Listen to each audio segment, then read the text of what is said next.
হরে কৃষ্ণ, স্বাগত বন্ধুরা নতুন আরেকটা রেসিপিতে।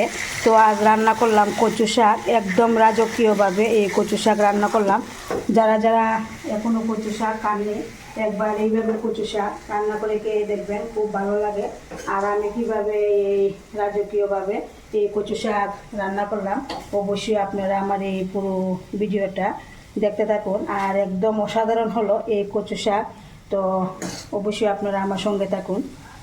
কচু তুলে আনলাম, তো এবার দেখুন আমি একটা কাপড় দিয়ে এভাবে মুছে নিচ্ছি। তার কারণ হলো কচুর গায়ে যখন বিভিন্ন ধরনের ময়লা লেগে থাকে, তো সেগুলো কিন্তু খুব ভালোভাবে পরিষ্কার হয়ে যায়, ধোয়ার সময় এত একটা ঝামেলা হয় না। তার জন্য আমি সবগুলো আগে এইভাবে একটা কাপড় দিয়ে মুছে নিচ্ছি। তো এবার কেটে নিচ্ছি। তো এইভাবে আমি কেটে নিচ্ছি, তো আপনারা চাইলে বটিদা দিয়ে কেটে নিতে পারেন। আর কচু পাতাগুলি, যে কচি যে পাতাগুলি হয় এই পাতাগুলি দেব, আর বেশি বড় পাতাগুলি দেব না, অল্প কয়েকটা পাতা দিব। আর বেশিরভাগই এই ডাঁটাগুলি নেব, তারপর খুব ভালোভাবে ধুয়ে নেব।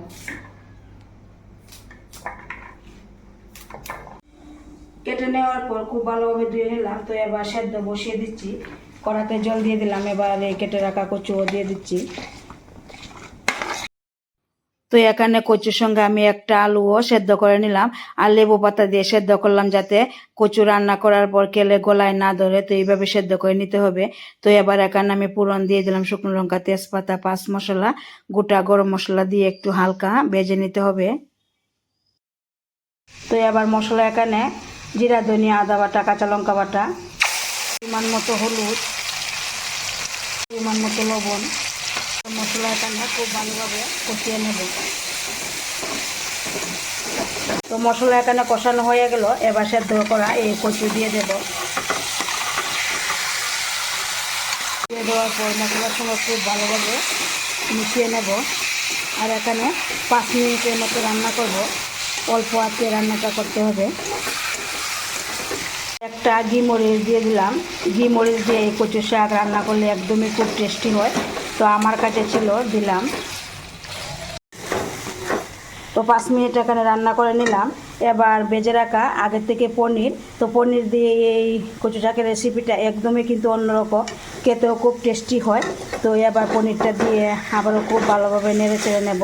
তো আবারও এখানে 1 মিনিট রান্না করে নেব।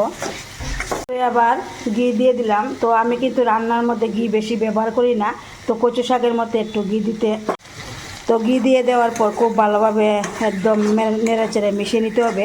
তো কচু শাকের মধ্যে ঘি দিতেই হয়, না হলে একটু ভালো লাগে না, তাই আমি কচু শাকে ঘি দিলাম। তো এইভাবে নেড়ে চেড়ে কিছুক্ষণ নেওয়ার পর এরপর নামিয়ে নেব। তো দেখলেন তো বন্ধুরা, আমি কচু শাকের এই রেসিপিটা কীভাবে রান্না করলাম, একদমই কিন্তু যে অসাধারণ হলো, জাস্ট অসাধারণ।